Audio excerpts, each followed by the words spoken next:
Good morning. Today is Monday, August 14th, 2017, a regular meeting of the Planning Commission. And we do reserve the first 10 minutes for public comment, but at this point we don't have anybody here from the public.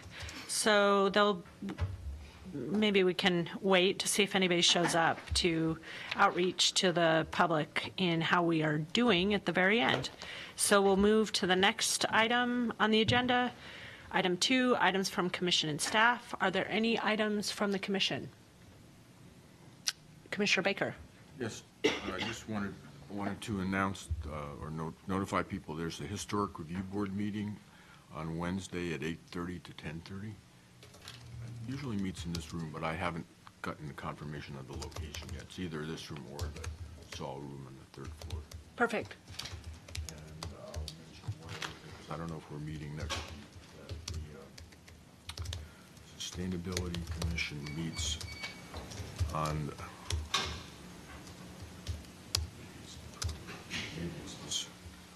the same day. This Wednesday, the Sustainability Commission meets from 5:30 to 8 in the Saul room upstairs. Perfect. Thank you, Commissioner Baker. Any other items? Okay, we'll move to items from staff that are not on the agenda. Items from staff. So just wanted to let everybody know, probably should get a microphone. Let everybody know that the Lane County Board of Commissioners voted unanimously to approve your recommendation, actually the recommendation of their planning commission, but it's the same one that you recommended, for the urban growth boundary. That was last Tuesday. So that is a pretty exciting milestone. It's kind of mildly anticlimactic from a staff standpoint because we've been working on this for so long, but wanted to let you all know, I'm sure you all knew already. Next steps on that, we're working on getting all the stacks of paper packaged up, physically and digitally, I suppose, and sent to the state. And that's going to be happening here real soon. And then whatever process plays out after that regarding state acknowledgement, we'll keep you up to date on how that goes. We have been anticipating an objection from the home builders of Lane County on the housing piece. So we don't know how that's going to play out or if or what. But as we have more information about that, we'll share it with you all. Any questions about that or just off the cuff? Yes, Commissioner Borowski. Just for me and maybe for the public as well. So what is the actual process if there's an objection? Does it goes to, I know there's split ones, part of it goes to the LCD and part of it goes to LUBA if there were, and then they make a decision and send it back to the city if it's just, if you could talk me through the kind of the. Yeah, I hesitate to talk you through it in too much detail because I don't have our legal counsel here, and she's going to be handling that. So I'll pass on that. But I think what I would say is that we'll be sending it all up to DLCD, and they'll be deciding what is within their legal jurisdiction to review, and whether or not there's an appeal or an objection, we'll figure that out and cross that bridge when we come to it. Sorry, I don't have more detail on that. Curious. Sure. So anyway, just wanted to throw that out there, and I guess Another that's. question. Yeah. Is that all right? Yeah, Commissioner Wright? sure. It's actually not a question. It's Okay. just a comment and kudos to staff and especially Terry for leading all of this. But it's a huge accomplishment, and I think to get the votes that you got both at City Council and at the County Commissioners is a testament to how well this was put together and crafted. So high praise for you guys.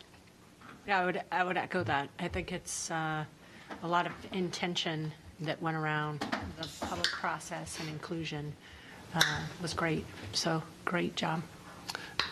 Thank you for that. I really appreciate it. And I'd also like to point out that obviously you all have been a part of this process, with the exception of Commissioner Becker, who's new. You've been there the whole way, so we could not have done it without you. It's been a great team effort. And I'd also like to say that we will be planning some kind of a celebration. Yes, stay tuned for that. Working with City Manager's Office on planning a celebration for the Urban Growth Boundary and the TSP. Perfect. That's right. It's Right. definitely time to celebrate. Yeah, it's always important. Regardless of what happens next, I think it's important that we acknowledge all the good work. So with that, I'll just leave it there. Okay, so the subsection C, learning, how we're doing, I'm just going to put that off till the end, so our new chair, whoever that will be, can address it in case we get people from the public. We'll move to agenda item number 3, Planning Commission election. So we're going to hold that now. Robin, did you have something to add before I talk a little bit about it, and then I can read Bree's intent here? Let's see. Yeah, I was just going to say, I mean, really, this is up to the commission to decide your chair and vice chair positions, and for the benefit of the public and Commissioner Becker, elections are for the chair and for the vice chair positions. They last 1 year, the term for each of those positions, and planning commissioners may nominate each other, may nominate themselves. Generally, the current chair leads the election process, and then when it's decided, you hand the gavel over to the new chair, and away we go. Okay. So why don't we start with chair position? And what I'm going to ask is, I am aware of some interest, but I'm going to ask for those interested to announce themselves, and then we'll leave a few minutes to describe why you're interested in the chair position, if you could give a summary. So those that are interested in the chair position, please raise your hand. Did you change? No, I would be fine with being chair. Okay, great. So we have one volunteer, suspenseful hand raising. Yeah, what? But I'm not going to give a speech. Just a little tiny speech. A tiny speech? Just a tiny speech. So what's your interest? Commissioner Borofsky is interested. What's your interest in being chair? I've been vice chair for the last year. I've chaired several committees and boards and commissions. So I think I have the ability to do it, and I will be happy to take on that process for this next year if it's the will of the body. Great, thank you. So I want to make sure everybody is okay. So if you can show a hand raising if we're okay having this not be unanimous, that we all, I don't know if there's a process around this, but that it's going to be public, that we're going to have a vote. And I think what you would do is move to elect. Okay, so we'll actually go through chair. a motion. Okay. Commissioner Jaworski. I move to elect Commissioner Borofsky to the chair position of the Planning Commission. Perfect. I will second that. We have 2 seconds. I think I heard Commissioner Baker first, probably because he's closer to me. So it's been moved and seconded. Any discussion? Okay, all those in favor? It's unanimous. There are 6 of us present here. And, okay, congratulations. So do you want me to do the vice chair position and then hand over the role? Yes. Okay. I was going to actually throw it onto you right away. No. Okay, vice chair. We have, we have one person that I'm aware of that's interested, and I just want to give, if anybody had some last minute thoughts, if there's anybody else interested other than Bree Nicolello to be vice chair, raise your hand, please. Okay. So Bree, her speech, I've been honored to serve alongside you on this commission. I have witnessed your thoughtful, compassionate, and comprehensive approach to a vast array of often complex planning issues and projects. Each of you actively demonstrates what it means to be a public servant, and you are a powerful model to myself and the community at large. In response to your enduring leadership and mentorship, I'd like to serve you further as your vice chair and uphold this commission's proud tradition of excellence and collaboration. It's my privilege to work alongside you, and I look forward to another year of service. Thank you for your consideration. So, would anybody like to move that Commissioner Nicolello be? So moved. Okay. Okay. Okay, it's been moved and seconded. You need to be a little faster on that, That's Commissioner okay. Randall. And any discussion? I think her speech was way over the top. Made mine look shabby. Maybe she should be chair. Okay, any comment to that item? Okay. Okay, we'll have a vote. All those in favor? It is unanimous, and that's 6 present. Okay. So, congratulations. I'm now going to move the gavel to you. All right. And I can step in as Switch. you don't want to actually sit in the seat. Okay. Great. Okay, so at this point, I would like to recognize former Chair Taylor and for the work that she did over the last year, and thank her for stepping up and chairing through a pretty busy year. Hopefully mine won't be as busy and we'll just sail through and be over quickly, but I appreciate the work that you did, and it was nice to work with you. Yeah, actually, I wanted to say I think it's great that you're going to have Commissioner Borofsky. He was really the expert in Robert's Rules of Order, and was there to help support me in that way. So you'll have a much more efficient Robert's Rules of Order administrator. So good job. So thank you. I think it's great. Okay, any other discussion? Then we will move on to the work plan and lead statements. Robin. All right. Thank you. Let's see here. Got a few things to walk through. Normally I don't do a lot of talking, but probably do a little bit of talking because there's some things I'd like to catch the commission up on regarding staffing, capacity, some of the business practices that we've been evolving that I think really contribute to getting our work plan more dialed in terms of matching the priorities with our capacity maybe than we have in the past.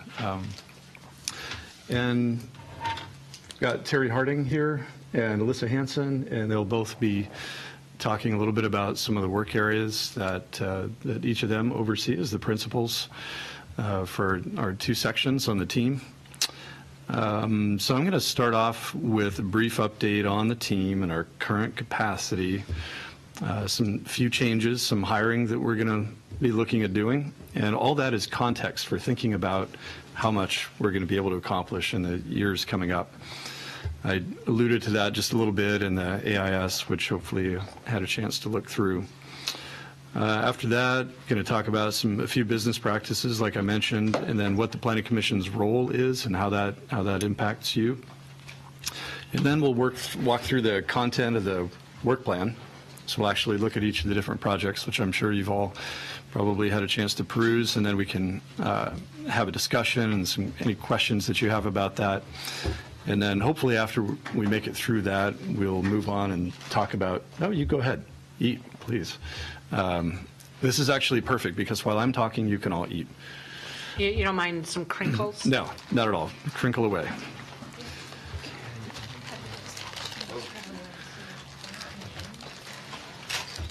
So beginning with the team update, as we've talked about in the past, we've had a really busy year. So one of the main goals that we had over the past year was trying to settle a lot of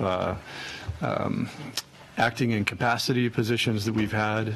We've had a couple of limited duration positions. As you know, there can be a series of dominoes within the organization when people move around to different positions in the organization. So we had it as a goal to clear up a lot of those, and we actually did.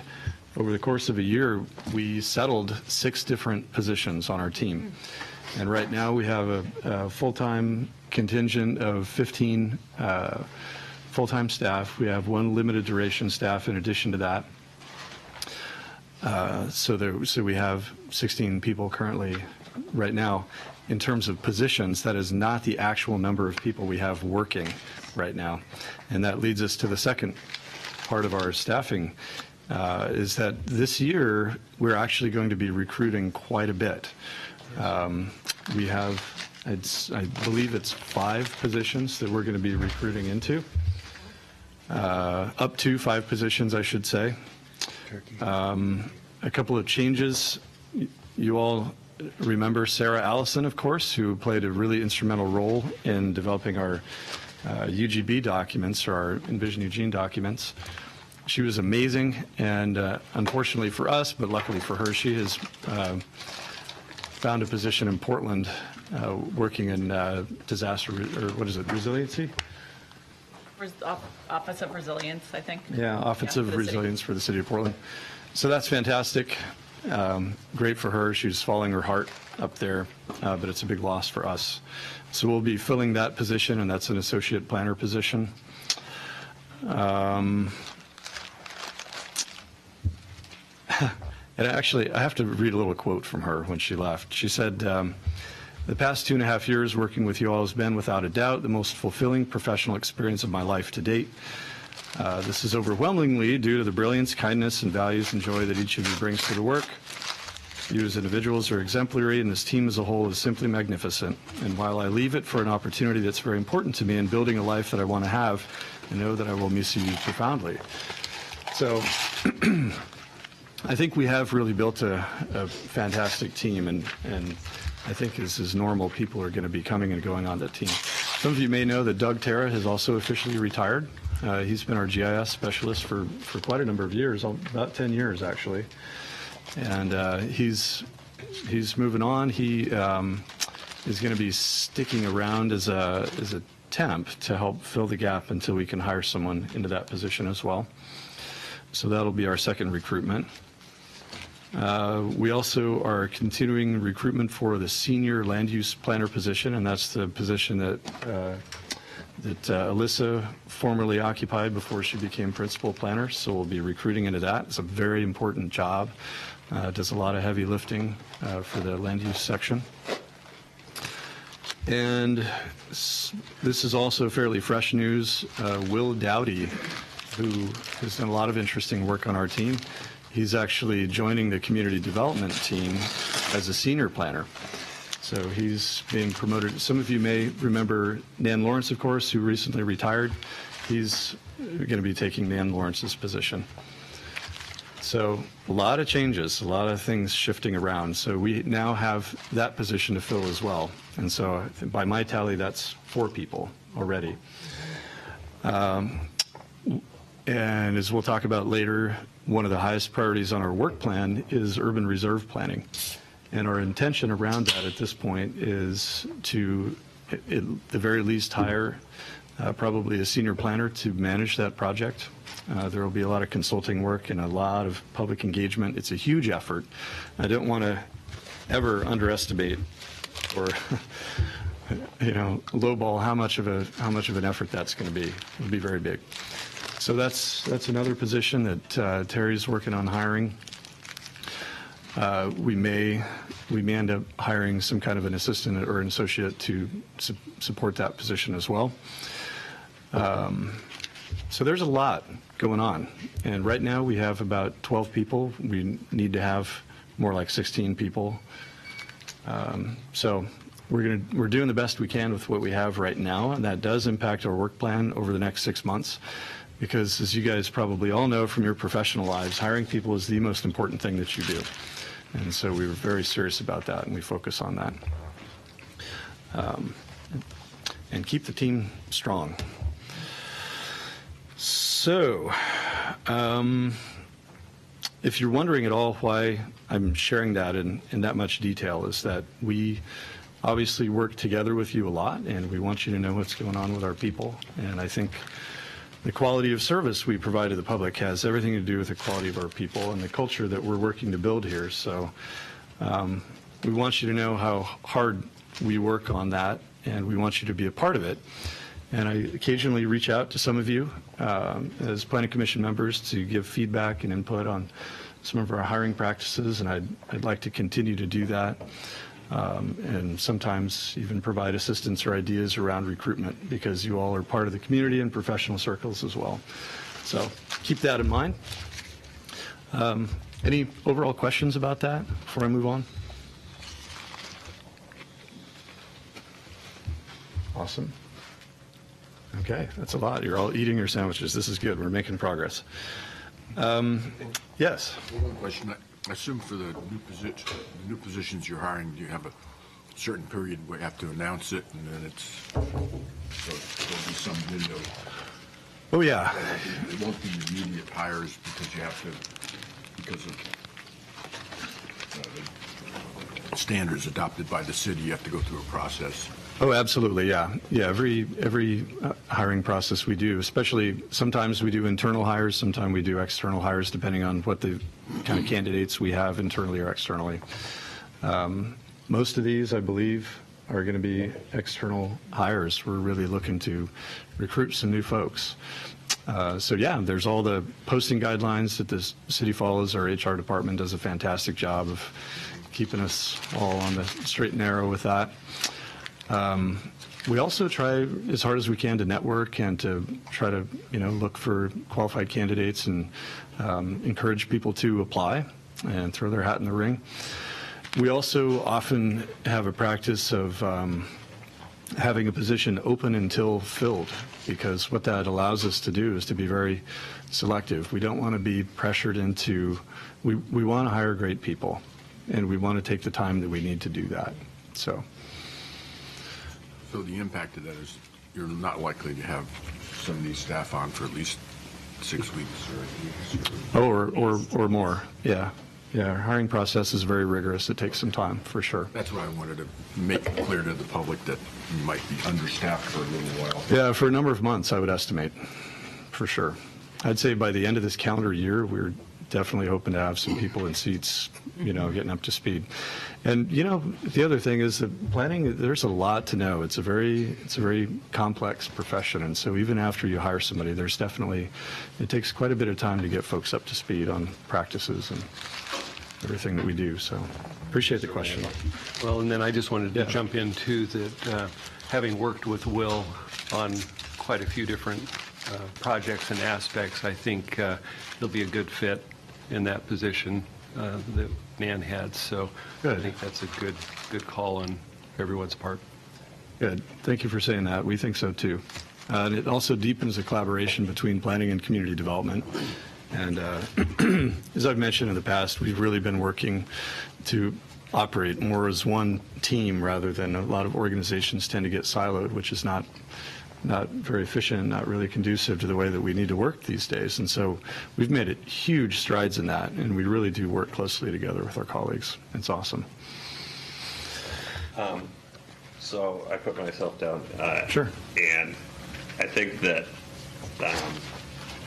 this may wait till the work plan stuff comes up, but I know that there are specific timelines tied with the acknowledgement of the UGB, and I'm a little bit concerned about if we're bringing somebody new on, the institutional knowledge that we have of the people who put this program together to get the UGB adopted, and if we're bringing in somebody new as a project leader for that, I just hope that knowledge gets passed over and you don't have to spend 3 months bringing somebody new up to speed when we've got a hard deadline on some of these projects going forward. So that's just my concern there. Don't shift the knowledgeable ones over until the other ones are ready to take the ball. Yeah, as far as folks who are on the team, that's a really good point, and we've been thinking a lot about that. We still have quite a few knowledgeable folks that are on the team, and passing on and sharing that knowledge and incorporating new folks is a really high priority, but definitely going to take some time, so thanks for pointing that out. Okay, we'll move on to the next piece. So as we think about work planning, and our work plan over the past few years, I'm going to say over the past 7 years, has really been dominated by two major things. Well, actually, historically, the work plan, at least half of it has been providing needed public service around land use application review. And that is one of the core jobs of the team. And of course, that's half of your job as well, at least, in your role as a quasi-judicial body. Often can take quite a bit of time. So reviewing land use applications is legally required. We have a lot of deadlines around that. Alyssa can talk more about that in a little while. And the other part of it has been really for the last 7 years has been focused on Envision Eugene. And so we're kind of at the threshold of a period of work it's emerging from Envision Eugene, most of it. And most of it we've been directed to do, and it's been kind of stacking up over the years as we are getting Envision Eugene done. So one of the big challenges we face is that, of course, and y'all have heard me say this before, but after the economic recession, maybe for the benefit of Commissioner Becker and the public watching, the city did an excellent job managing its budget to try to preserve services and to try to keep the doors open and the lights on and everything like that. And the goal was to try to shrink the footprint of the organization slowly and naturally through attrition and retirements and what have you, and try to sort of manage our budget that way. And what that has meant for planning is that we actually have about 70%, so a little over 2/3 of the staff that we had in 2009. And that isn't going to change. So when we talk about having a stable budget, we talk about living within our means, and that doesn't mean that we grow back to what we were before, unfortunately. So that's a real big challenge because, as you all know, the expectations and the needs in the community are continuing to grow. And it means that we have to do a couple of things. And one is think really carefully about the work ahead and what it actually entails and improve our understanding about what it is that we're actually trying to do. And then the other part of that is to prioritize really carefully so that the work that we do take on matches our capacity to do it, because we want every project we begin to succeed. And we want to be very careful about avoiding under-resourcing projects or over-promising and those kinds of things, and that can happen a lot. And so we've been working on a variety of, I would call, maybe system improvements or just changes to our business practices that are going to help us a lot with this. And this has been an effort that all of us have been participating in, and really everybody on the team has been working on, I'd say, for the past couple of years. And actually a lot of these really emerged from the ground up, just everybody on the team recognizing some of the challenges we face. I'll just kind of walk through them here. One of them is we started by revamping our time tracking system, and this is maybe a bit of a behind-the-scenes detail, but it's actually really important because it hadn't been done in decades, literally. And so we threw out a lot of old stuff, and we upgraded the way that we track our time to match what we actually do, the services we actually deliver. And so what that's helped us do is understand how much time we actually spend doing different kinds of work.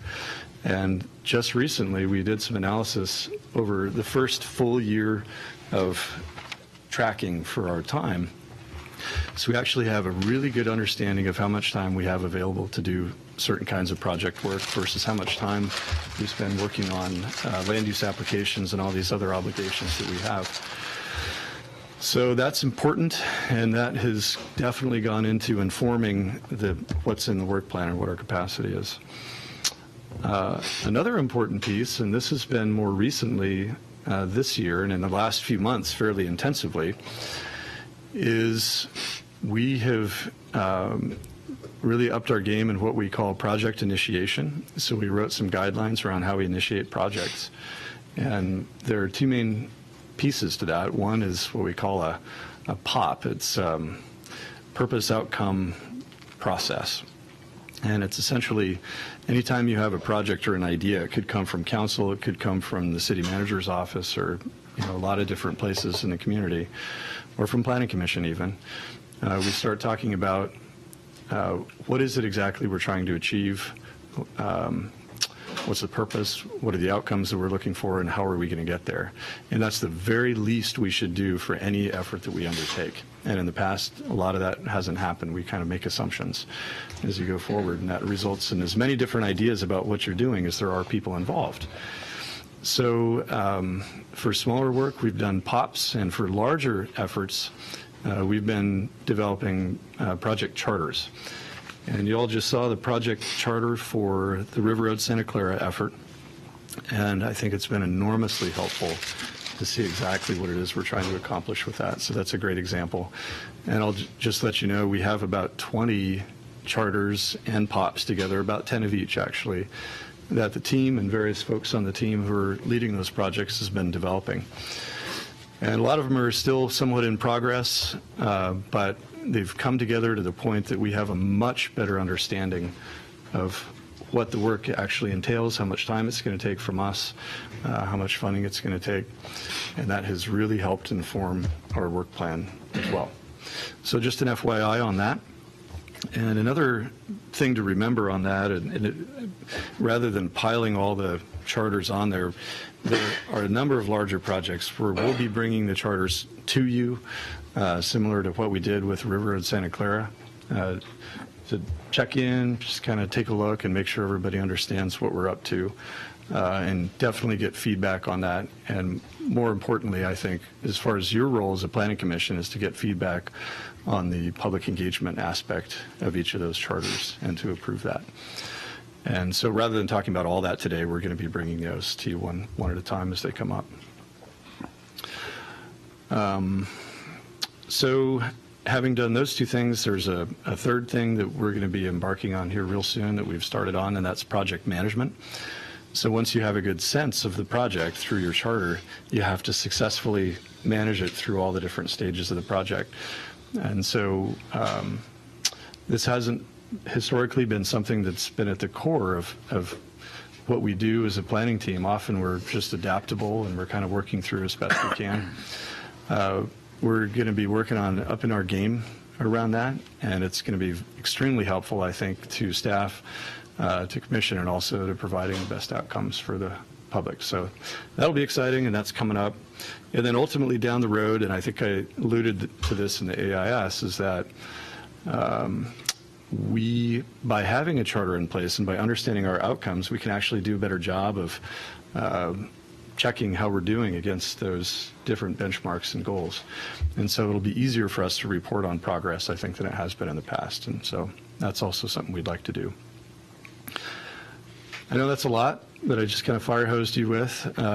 Any questions or thoughts about the business practices? No? Good. Awesome. We're excited about it. I think these little process improvements are hugely important for us to be able to deliver. And we'll get to the meat of it here. Well,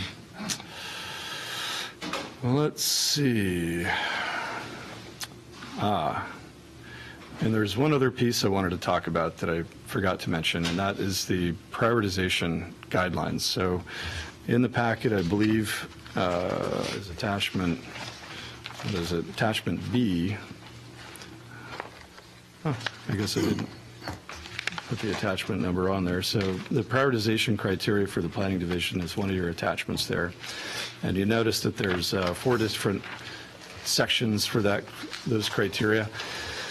And just for folks who may be watching or paying attention, I think one of the values of having prioritization criteria out there is it just gives you a mental model for what to think about and what's important as you start deciding what you're going to do next.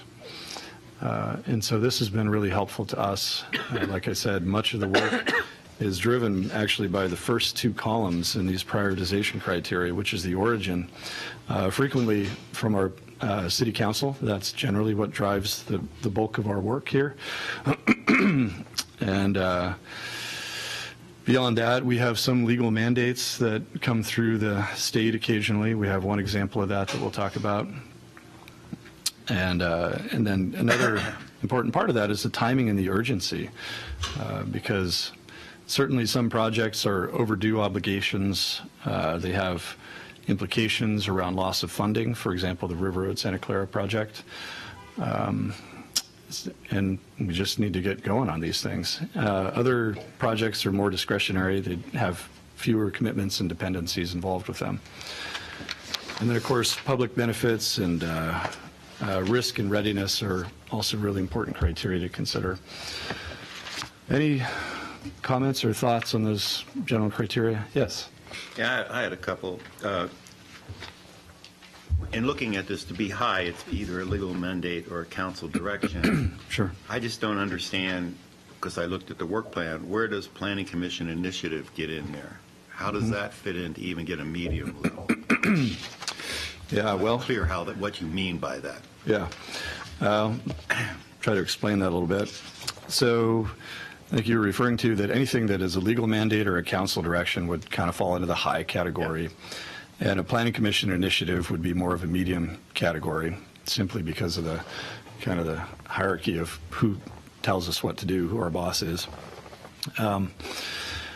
But I think your question is more around how would planning commission initiate something. And usually everything we do is just a recommendation to the city council, so it comes back.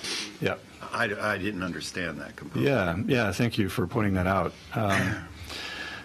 I put that in there because in years past we've talked about the bin, right?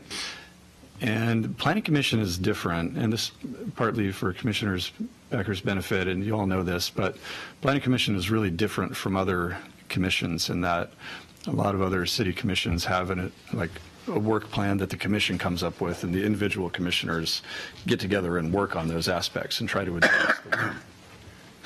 Planning Commission is very different because you're a hardworking commission that has these obligations around your quasi-judicial role and also your role in terms of advising the city council on all legislative activity related to land use. And so you've got a huge slate of work that is basically given to you already. And it's pretty much all we can do to make progress on that in a timely fashion. But in the past, we have talked about the bin, and the bin is kind of a euphemism for a collection of ideas that the various commissioners and the commission as a whole have thought are important things for us to be thinking about and talking about as a community.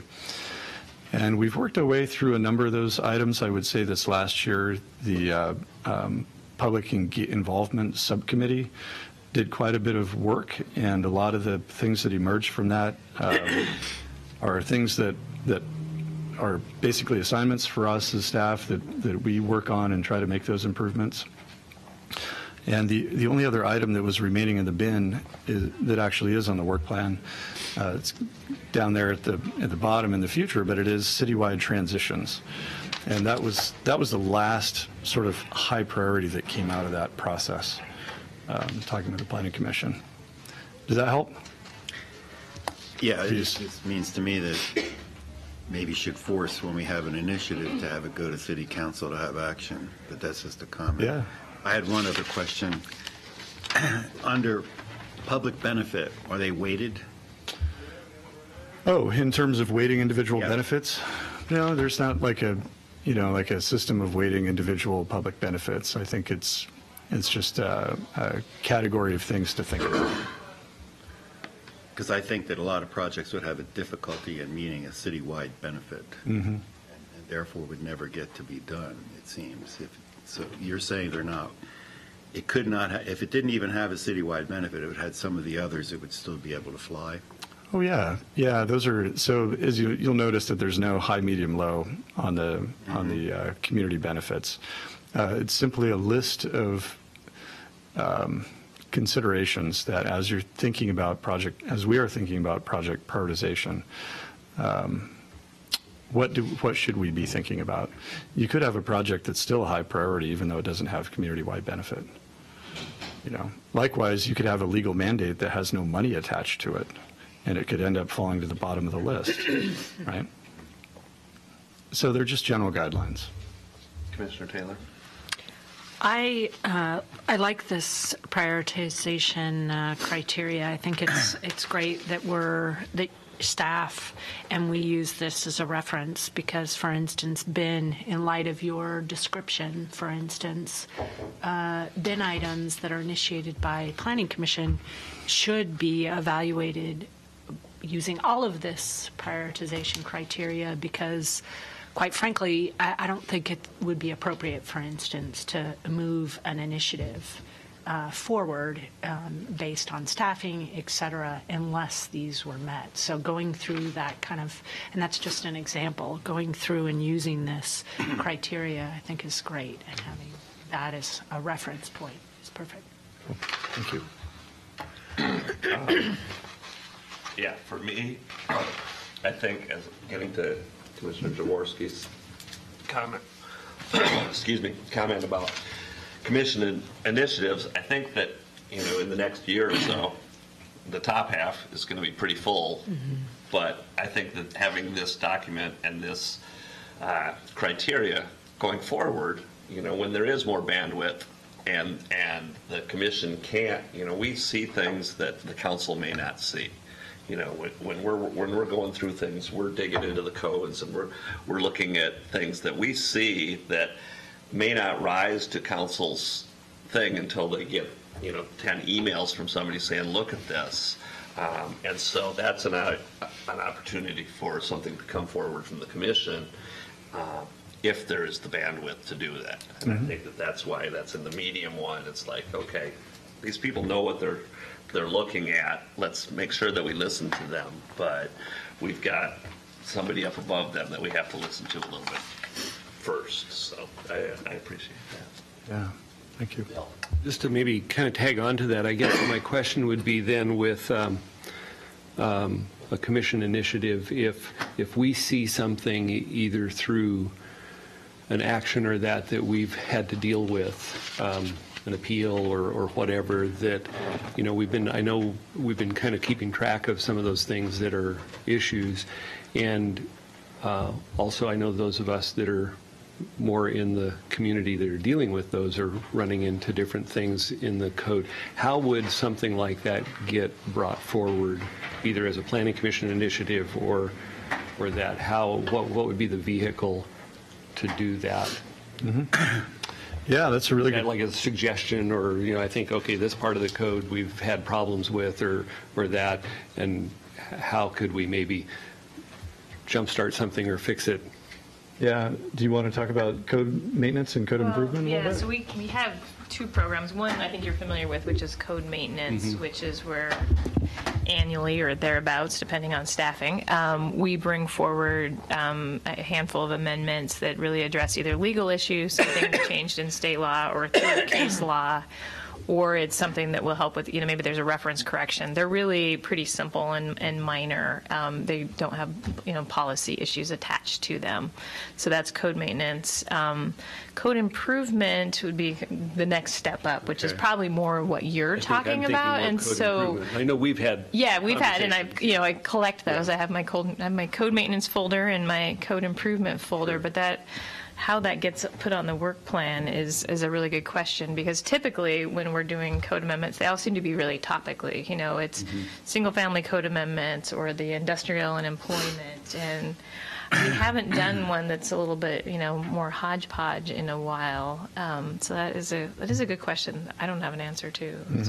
I'm just thinking with our housing inventory, infill development, and a lot of the things that we've talked about with Envision Eugene and with not expanding the UGB for housing, there appear to be some items in the code that could be either adjusted or, some people would say corrected, but adjusted at least, that would make infill more likely to happen than not. And so I guess that's kind of where I'm with that in my question. And I think if you look on the work plan at the very bottom, we have pending and emerging projects, and there's missing middle housing / housing affordability. So I think right now, the bulk of what you're talking about probably falls within there. It's, whether or not it, are, secondary dwelling standards working? Are there things we can do to make infill, while making infill more compatible, but get rid of some of the barriers that we're seeing, so. I'd say, thank you for that question. I think it's a really good one. I'd also say that one of the next steps, of course, is getting the Planning Commission together with the City Council, which we've talked about doing this for quite a while. We're finally going to do it, so that'll happen in the fall. And I think in your role as advisors to council,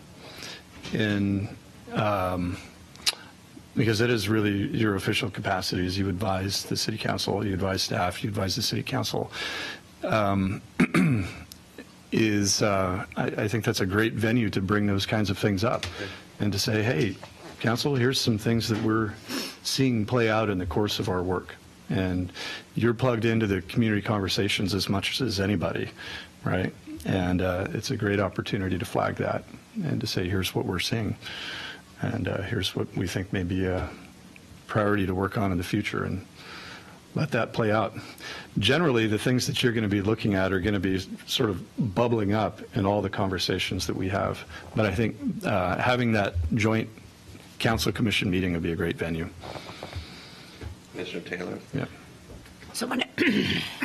So I wanted to ask, relevant to what Commissioner Randall brought up, Alyssa, is there almost, it seems like there's almost a third category that you're actually tracking, staff's tracking. For instance, that's a really good example. It's not kind of code maintenance necessarily, but it's not the kind of long-term, like you said, that staff is collecting information in terms of how to refine sections of code as needed to respond with a less direct direction. So what you've got on the work plan in terms of affordable housing, we directly heard through a process, through the EGB process. So that's almost, it seems almost like a third category that really was, was a recommendation from Planning Commission, City Council saying, yeah, we really got to look at this. So that then, or refinement plans are another example, where they're elevated to some degree because they actually meet the criteria here. So I'm asking that in particular because in some ways I see you tracking that we don't need to necessarily, it's not necessarily a Planning Commission initiative. It's more of us just being present in that process to say, here's some really important components to actually have affordable housing being addressed because of the changes in the code as a result of the EGB adoption package. Can you kind of clarify? I know that was kind of like, how do you do that, understanding your process internally? I mean, that's my observation. Yeah, that you're very responsible and you're actually tracking those as projects. Yeah, I mean, we're definitely tracking. I mean, Bill has sent me some, places where they've, he's found there to be barriers in terms of providing some missing middle housing. Yeah, We've, as these come up in other project consultations or projects, we definitely keep a tally of those. At this point, there's been nothing initiated to make them into a project. Yeah, I got it. Mm-hmm. I mean, the other example, so that's a good distinction. The other example, for instance, South Willamette study, when we were going through that process, one of the things we had talked about was parking. So our recommendation when it went to City Council was, okay, if you're going to move forward with this, parking really needs to be addressed. So there's times that we'll make a recommendation with a very particular kind of need for the code to be looked at and addressed, or an item. And it does seem like you look at that as like a third category or third tier. Does that make sense? Yeah, I still just have it in two categories in my mind. Okay, I mean, it's just, to me, it's still under code improvement, Okay. whether it's code improvement about housing affordability or it's just, Okay. anything that, you start tinkering with our regulations and the standards and Okay. changing those, then I think that falls under code improvement. Okay. Really. So does it help you, since it's all in one category, one last question, does it help for us to remind you? I guess that's really where my question, what's our role? Like, should we be then bringing up, well, we've noticed that this was an important part, and let's say council did recommend approval. For instance, the UGB adoption package, how we're dealing with residential, there was a high level of concern about affordability and the code and needed housing. I mean, there was a lot of discussion around that when the adoption. Do you want us to remind you and to kind of make sure it's addressed, or that we're evaluating this criteria to keep it in the forefront? Because to me, that doesn't, that second tier that you're talking about, it's got a bunch of different levels of priority. Right. No, that's true. And I mean, what falls under in the second bunch right now would be like needed housing. I mean, that's really under code improvement, and that is a council direction, and that will, should help with providing, making our clear and objective standards and making more certainty for housing projects. So that's definitely one that, we heard loud and clear and have been directed to work on, and it is, a high priority on the work program. Okay. The rest of it, I mean, I think we're all very aware that housing affordability and housing in general is a very big issue. I think bringing it up with the council is a great idea. I do think, I mean, we're hearing a lot of interest in the community as well. So, and I think there's a lot of coalescing around, missing middle, housing affordability. So I think that's, one big reason why we've put it on the radar here, because we do think something, eventually here is going to bubble up. Perfect. Stephen. Yeah, I was going to say I appreciate that you put the, under prioritization, you put the Planning Commission initiatives in as medium, because I do think that the one that we've left on the table is an important one. The issue with transitions is if we, a lot of times the friction for projects is when they're at a transition, and we have a lot of staff time and commission time spent often when these things are appealed, because maybe the code language isn't as clear and objective as it should be about what the transition should be, or so I think that that has the potential to resolve a number of issues by either smoothing things out or minimizing the amount of effort that's spent on appeals and quasi-judicial hearings. So I think that and that would help to resolve a number of issues related to housing if it was clear what the transition would be when you go from one zone to another.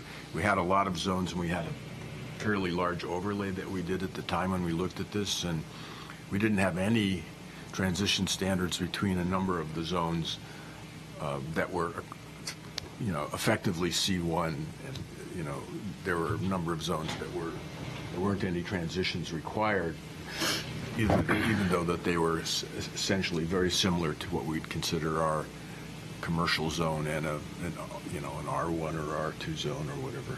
So I think it's an important thing to keep on our radar, and if we have time to deal with it, I think it would be helpful to just, even if we don't resolve it, but to just outline, we had a matrix before, we could flush out what that matrix would be and where those problem points were, so we knew in the future if for example, we're working on some of these other plans, these area plans, that we make sure that we cover that, thoroughly. And so maybe it's only handled well in that one area plan, but at least we've dealt with it in that area, and maybe from what we've done in that area, we can use that as an example of how we might deal with it in another area. Mm-hmm. Mr. Randall.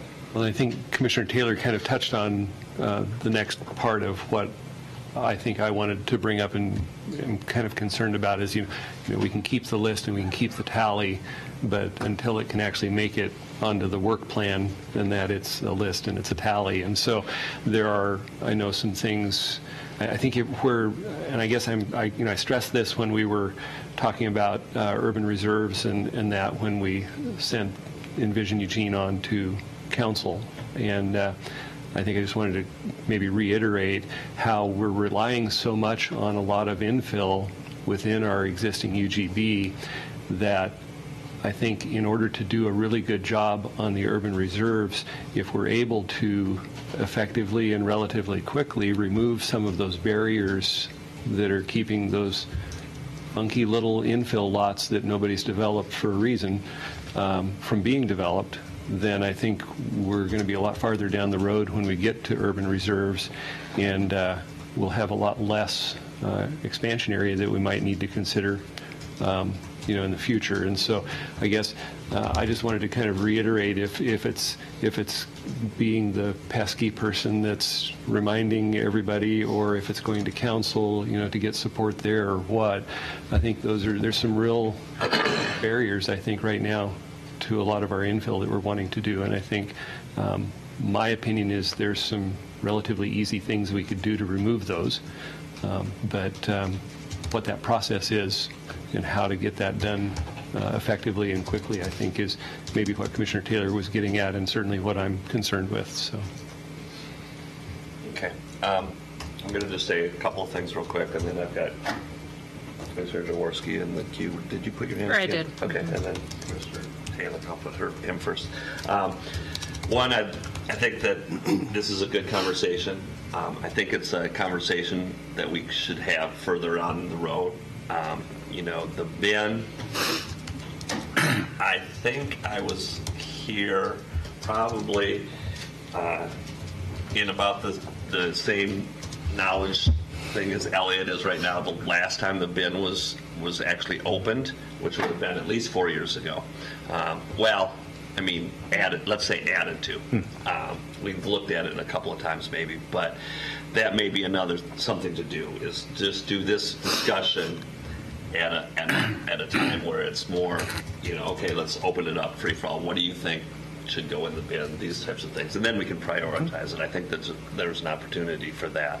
I also would like to keep this meeting moving along, so I don't think that this is the time to open that bin and throw everything in it. So with that, I'll move on to Commissioner Jaworski and then Commissioner. Then I'll be brief. I just want to follow up on a few things that I've heard on initiatives from the Planning Commission, and specifically what Commissioner Randall said. When Commissioner Randall and maybe others are sending things to staff, I think that should come to us also, because, see, if he brought up barriers to infill. I want to bring up something that happened, I can't even remember, 4 or 5 years ago or more.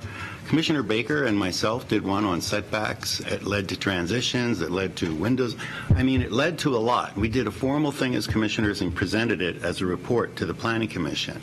I would think that if I was aware that Commissioner Randall had issues on barriers or knowledge of it in infill, and there was another commissioner, they could be looking into this and coming back to us with more thought on it rather than it just sitting there in a list.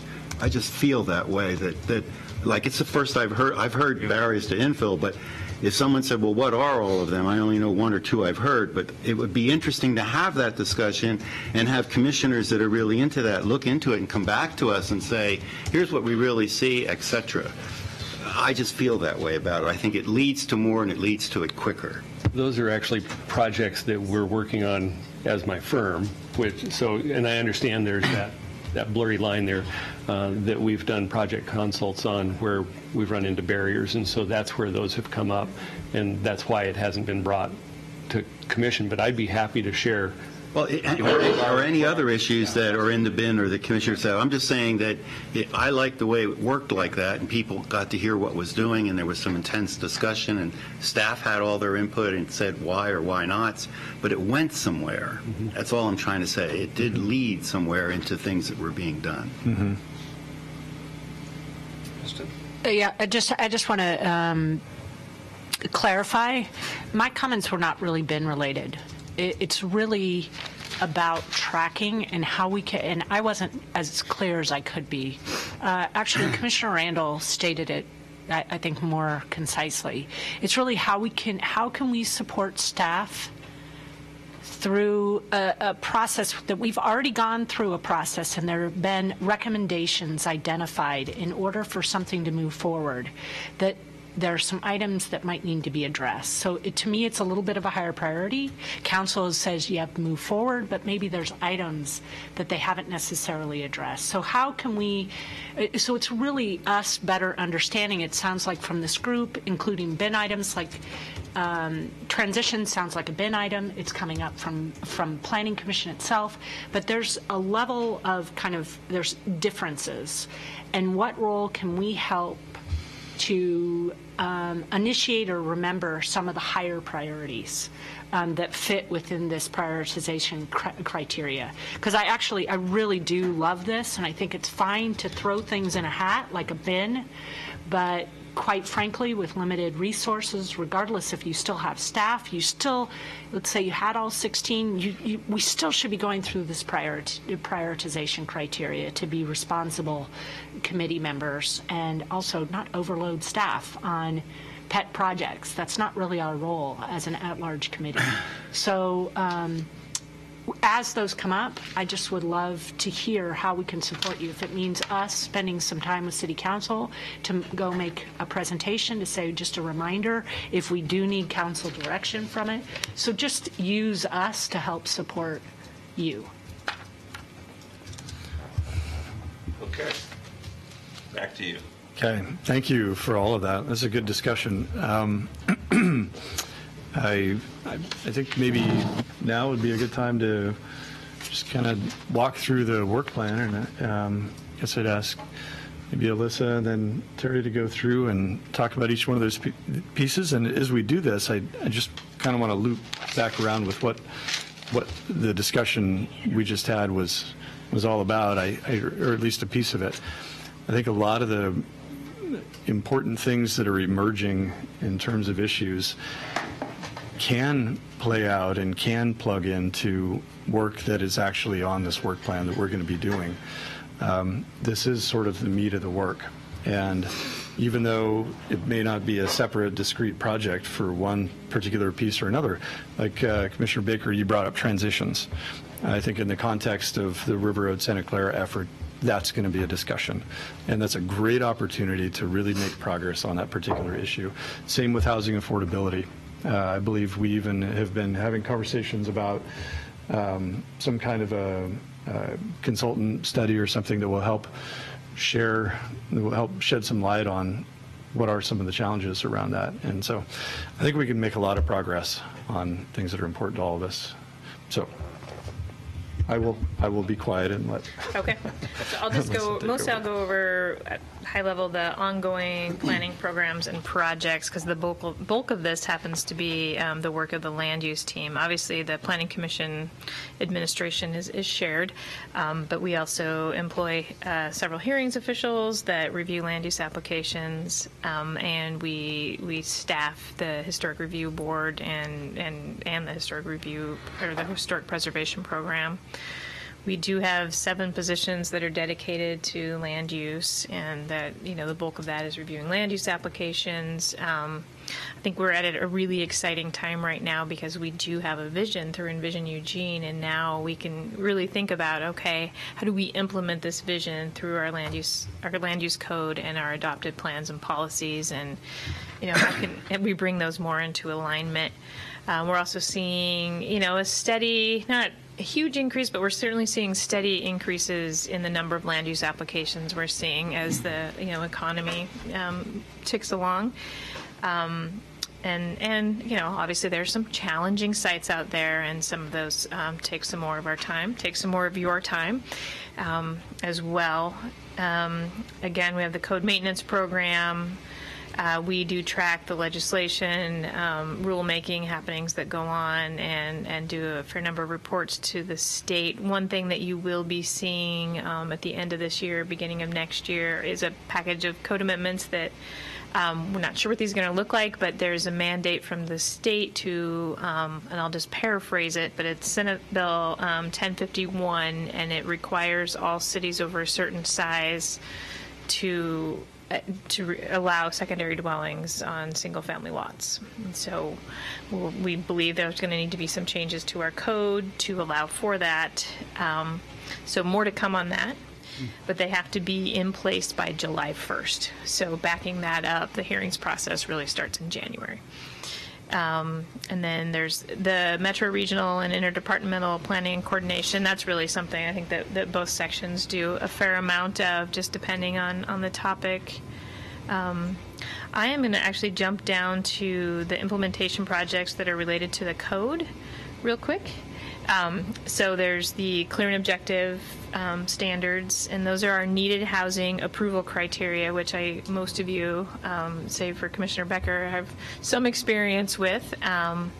And so as part of council's direction to move forward with the residential part of the urban growth boundary adoption package, they directed that we take a look at those and update those standards, to be in alignment really with trying to get our buildable lands inventory in shape and make those lots buildable with these standards. And see more housing. And then there's also 2 at the bottom of the list that are really dependent on some other work being completed, and that includes amending the cell tower code for our one-zoned areas, and then the zone transitions that we've been talking about. So I think that's, if you want to jump in. Any questions for Alyssa before I? Yeah, it's okay, when I'm trying to refer the work plan to when I look at priority criteria. And one of the things that I see is, you just said it at the end, you're taking a look at amending cell tower codes and you're doing the other. If I understand this chart, that's the latter part of 2019, it wouldn't even start. So if I was a cellular person, I'm going to build a lot of cell towers in R1 in those 2 years. I have not been in an R1 community yet where a cell tower was there that there wasn't a lot of reaction and objection to this. How much need or critical emergency thing needs to be done to move something forward, to change a few words in that code to make it so that these things just aren't happening rather than waiting 2 years? That's my problem. And that is, I totally understand that.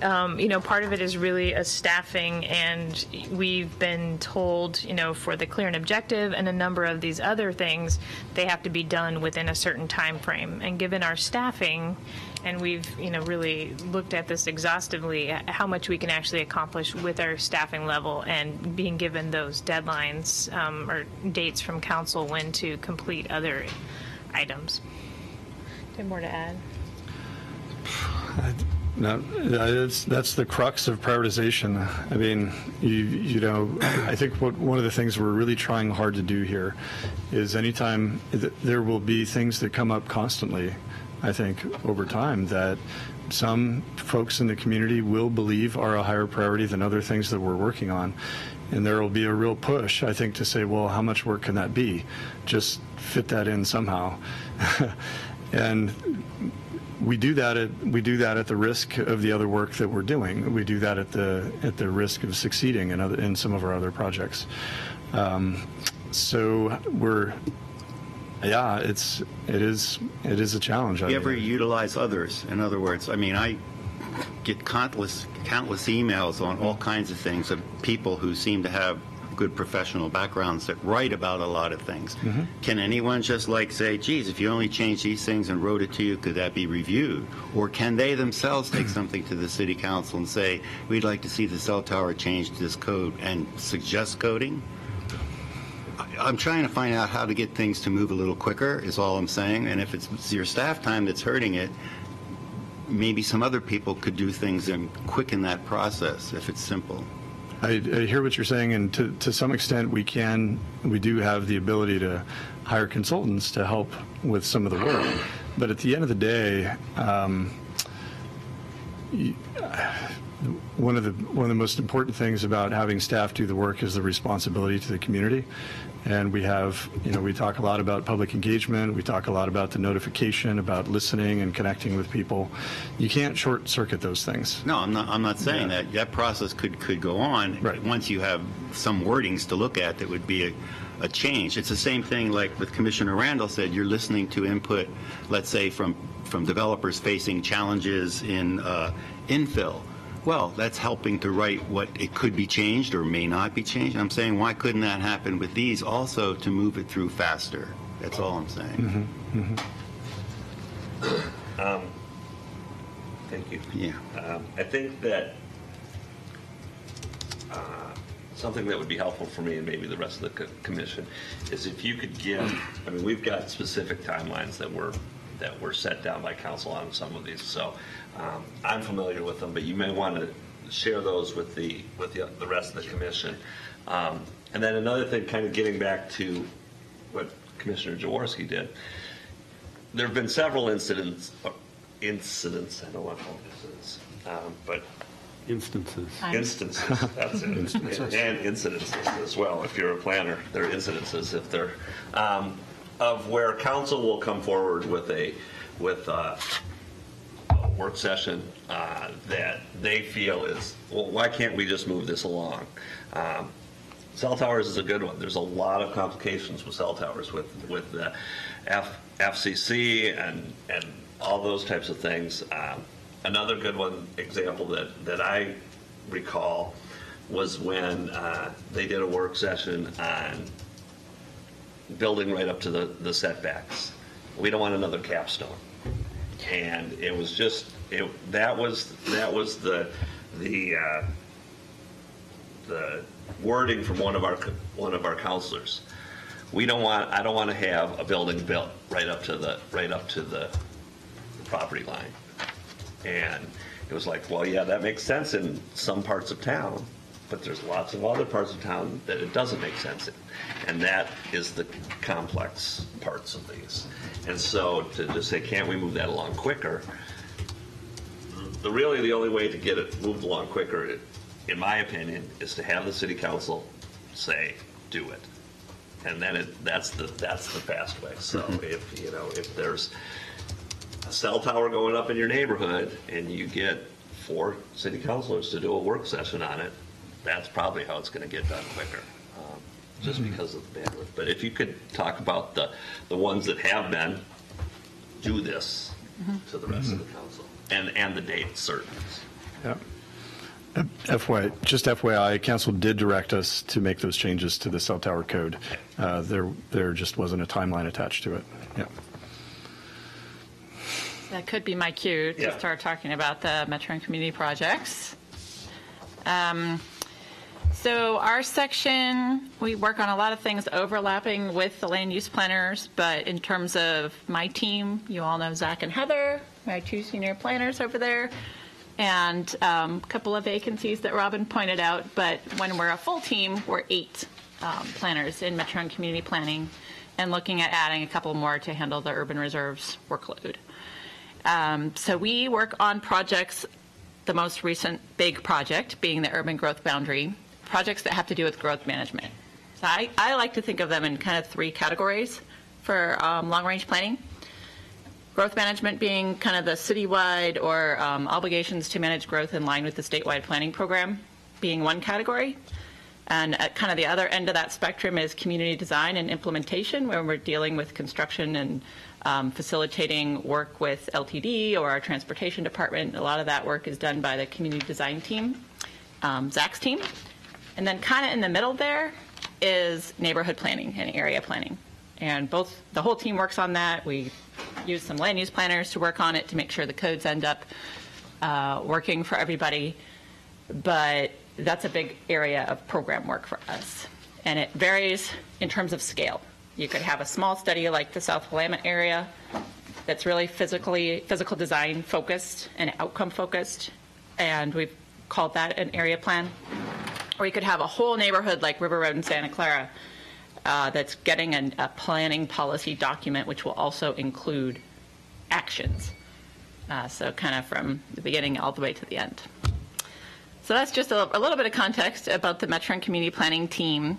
The top priority projects for us upon adoption of the urban growth boundary relate to implementing Envision Eugene. So the very first one on here has to do with the UGB adoption package and coordinating acknowledgement with the state of Oregon. So that is super timely. We're working on it today, we're working on it tomorrow, and we'll be sure to let you know what the updates are when we hear anything back or about any appeals. Along with the council and the county's decisions on the urban growth boundary, there were some expectations set and some direction for implementation projects given. And those are the next projects on our list. So urban reserve planning is a longer term look up to 50 years in the future or 30 years beyond our 20-year urban growth boundary. The timeline given for that is the council would like to see a proposal for urban reserves within 2 years of acknowledgement of the urban growth boundary. Now that gets a little tricky because we don't know when we're going to get acknowledgement. So we're treating it as it's a high priority, get started on it, we're hiring project managers, knowledge transfer and all of that. But the commitment and the direction to us is bring it to us 2 years after acknowledgement. And that could be quickly if we don't have any appeals or the appeal issues are very narrow and we're able to respond to them quickly. That's another reason we have this gray bar here. For the appeal coordination, we just don't know the scope of any of the challenges to the urban growth boundary. So it's difficult to assign staffing resources to that until we know. Any questions about urban reserves?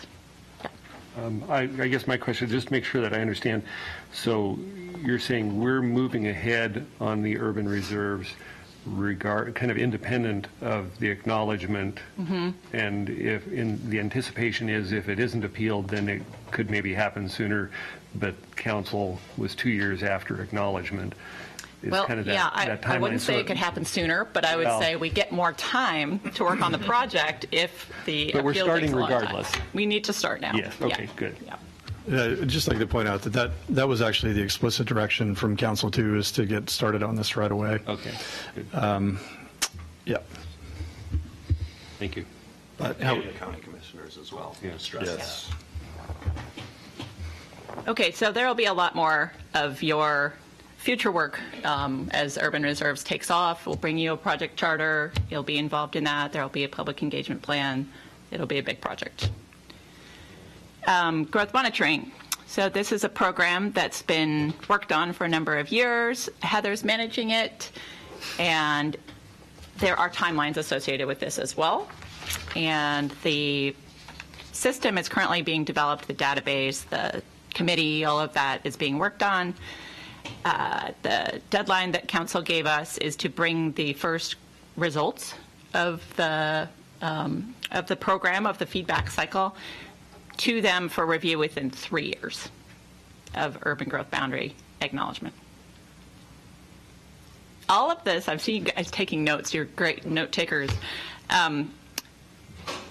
What I'd like to do is provide you with a kind of cheat sheet about all of these projects, and that'll be worked on over the next couple of weeks so that you have a description of the project, why it's important, what the major things are coming up next. We're working to make that digestible and not too huge, but something for you to refer to. So growth monitoring, any questions about that one? Okay. So, refresh me on there was a draft proposal for the monitoring Program. program in the committee. Was that part of what was adopted? Or was it still draft? And if it is still draft, what is the process for who acknowledges that? Yeah. Well, this program will have a charter as well. I'm kind of looking at Heather in case she wants to come up here. But the whole growth monitoring program will have a charter and an outreach strategy and a committee, the whole thing. There will be updates for the commission provided for that. What actually got adopted as part of the urban growth boundary package was the enabling policies. And they're contained within the comprehensive plan. They set the city's policy direction and framework. And you all had some comments on how to make those more clear. The framework itself lives outside of that, lives in the action plan for Envision Eugene, and would be brought forward within the context of this overall program. So that's something that we would see? Definitely. Yeah. And then we would make a recommendation and that would get approved by council? I don't know that we have those roles ironed out yet in the charter because the committee hasn't been formed yet. And so there will be a role for the Planning Commission. There will be a role for the Envision Eugene Technical Advisory Committee, which is what we're calling the Committee for Growth Monitoring. So is the makeup of the committee part of, is that a policy or is that part of the action plan? My recommendation was, or my recollection was that it was part of the action plan. I think that's correct. Yeah. Yep. You might just want to come up here. Yeah. Yeah, so it's in the action plan, and you can actually see if you kind of go a little bit further down. There's Envision Eugene Vision to Action Plan wrap up. So we've already brought the action plan to the Planning Commission back, I could think it was in 2016. And the growth monitoring framework was embedded in that action plan. That was a significant part of the action plan. And so you'll see it again in that context, and then you'll probably see it again and again, because there will be regular check-ins with you guys on it. And I'm sorry to take up the bandwidth here, but, so if the policies were enacted as part of the comprehensive plan, Is to establish the program. right, to Yes. establish the program, but the action plan will come before us, and part of the action plan is the makeup of the committee, correct? Well, So how do you make up a committee if the action plan hasn't been approved, and what is that process? Because that was one of my concerns with it being part of the policies that were adopted as far as the comprehensive plan. one of your concerns was that it wasn't in the policies? I'm not understanding what you're... The makeup of the committee. So you said, okay, picks we're gonna have the committee. Right, the city That's part of manager the is action appointing it. So that was a policy. That was not, I don't think that was a policy, but you guys flagged it for city Right. council. Right. Right. And I mean, we're going to have to go back to city council and talk to them about the monitoring program. There's lots of questions about it and this venue in the community. And we really haven't had the opportunity to do that so much yet because we've been really focused on adopting the urban growth boundary. So there's a lot of details that we still need to have further discussion about. I'll just leave it for that. Yeah, I mean, they're great questions. We just, we're so close, but we're not quite there yet. Okay. Thank you. Other questions? Okay, I'll move along to the next one, which is Clear Lake implementation. So in our expansion area, in the Clear Lake expansion area, there is a need for a lot of different follow-up actions to make the land actually available for development. So this includes coordination around wetland mitigation and wetland banking, stormwater master planning, and public services such as water and transportation and sanitary sewer all need to be designed and funding identified to make that area developable. There's an awful lot of coordination here with parks and public works and other agencies outside the city. But it's still a high priority for the planning team. Questions? Okay. Alyssa covered the code update for clear and objective, and that. Backing up, hold on. Yes, it does. We have a question. Okay. Yeah, so what would be the impact? I mean, obviously, it's unclear, but there's a window for appeals, right? Yeah. So there are two things that could be appealed, either the housing or the Clear Lake, right? So in terms of a timeline for appeals, if this would appealed, that would sort of, you would stop working on this during the appeal process to some extent, To some extent, because it's you don't want to. very unclear. Yeah. In case there's some ramifications to the appeal, you'd have to redo certain parts of it. So that appeal process could take up to a year and a half, what? You know, yes. I'm It is just looking uncertain.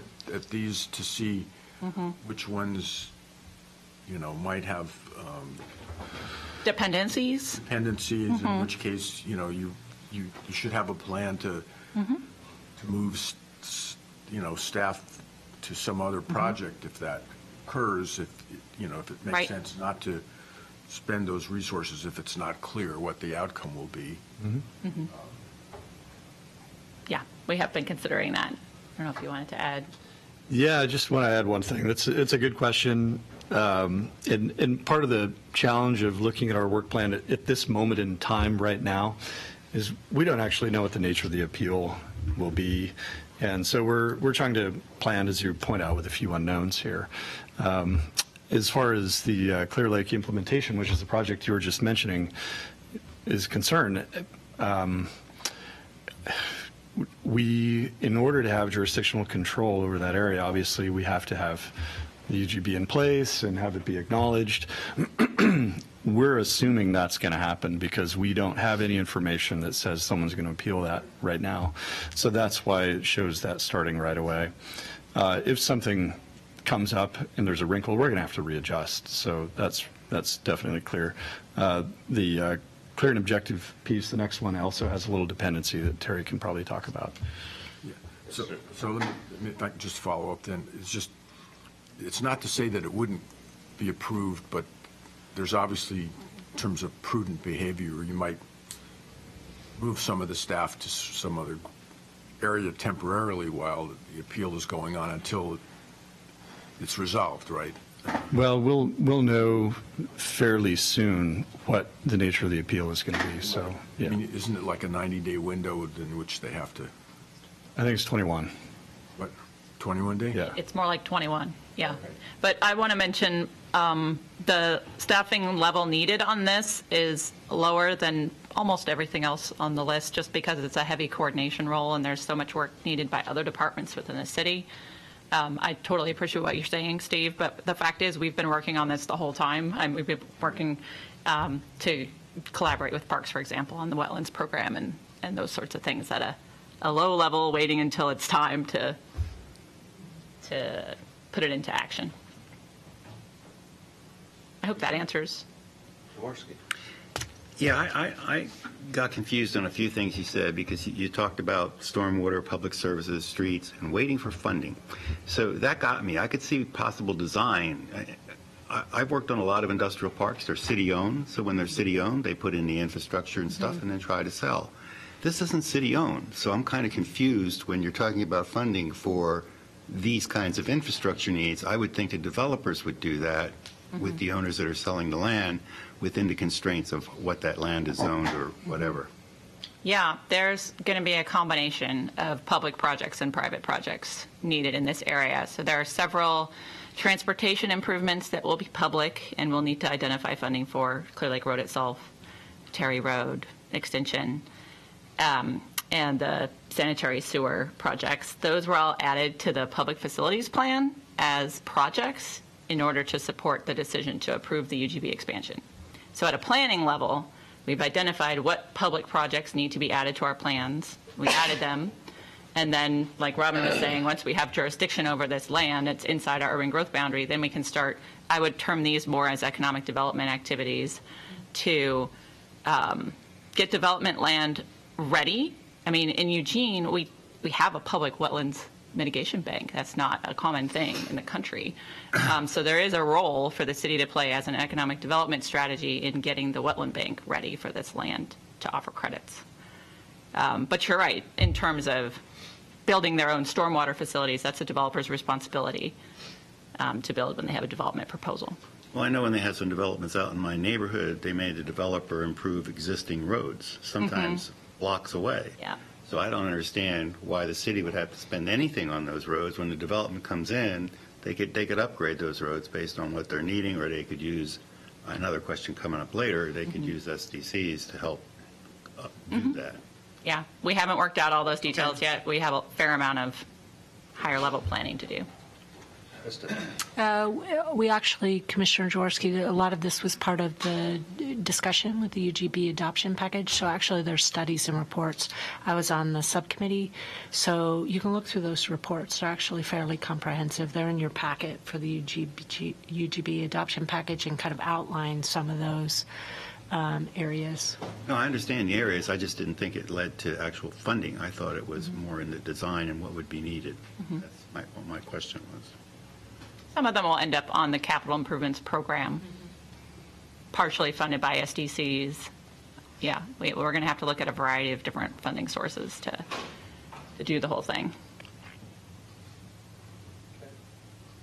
Okay, moving on to clear and objective standards, which Alyssa talked about, but I will add that it was one of the items attached to the council's decision on the urban growth boundary with a timeline. So our product is due 1 year after urban growth boundary acknowledgement.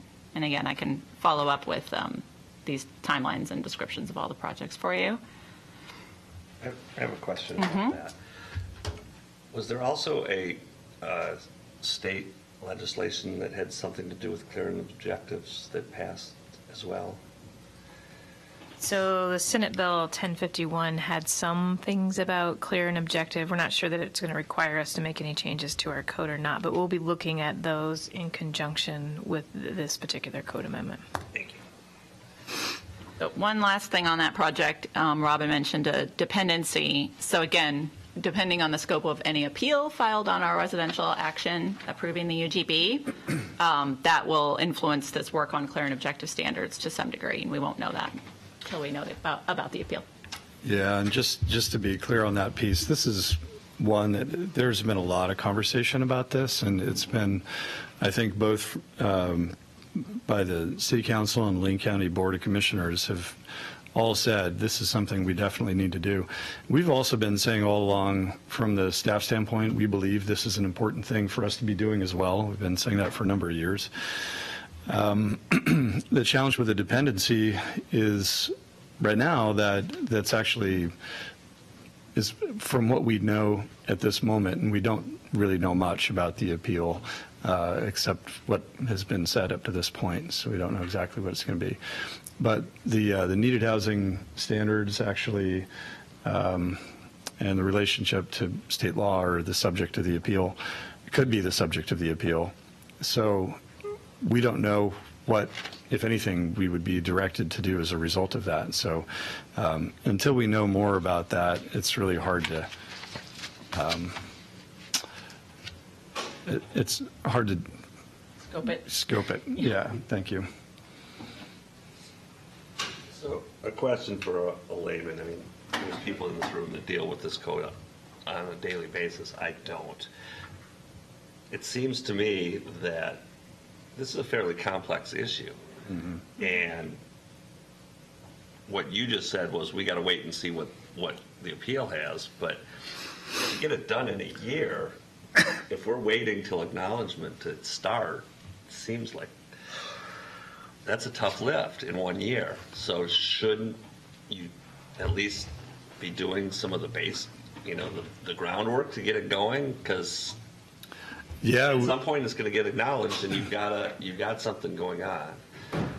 Again, I don't work with it as much, but it seems like it's been put off because it is such a anytime you write code, it's going back and forth to all different sections and making sure that all the puzzle pieces fit.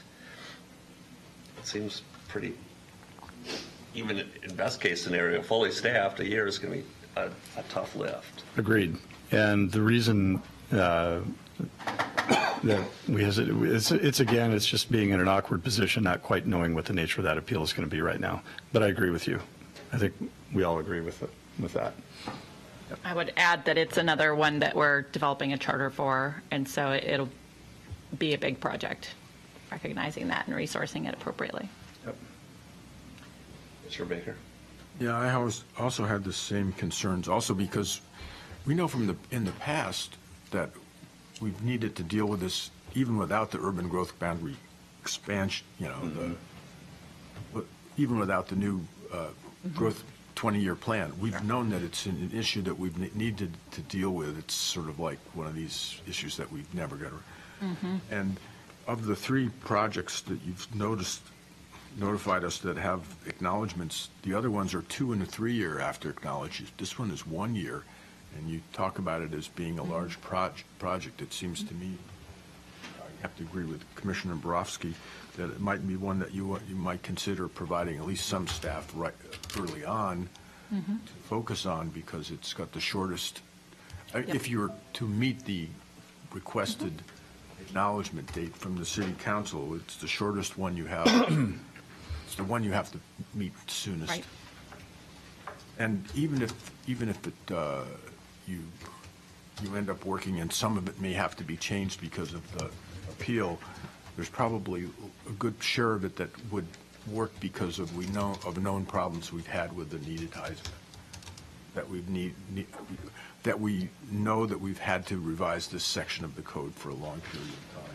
Right. You probably have a list of things that caused problems in the past that you could focus on. Mr. Taylor? This doesn't need to be answered right now, but I guess I have a question right now because of some of the conversation. I recognize that many of these items were really given priority by City Council. I'm just wondering if it's appropriate for Planning Commission to really talk about how staff is organized and managed.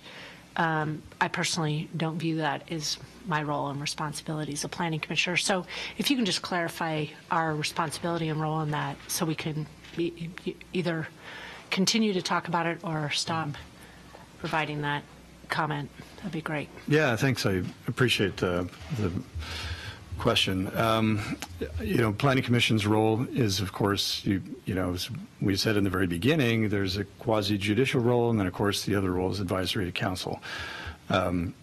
And the way that our, city council, city manager system works is the council directs the city manager directs the work that we do.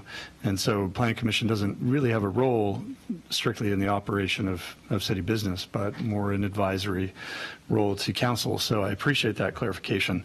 That said, part of the reason we come and talk to you is because we consider you partners in doing the work, right? And we want to work closely with you.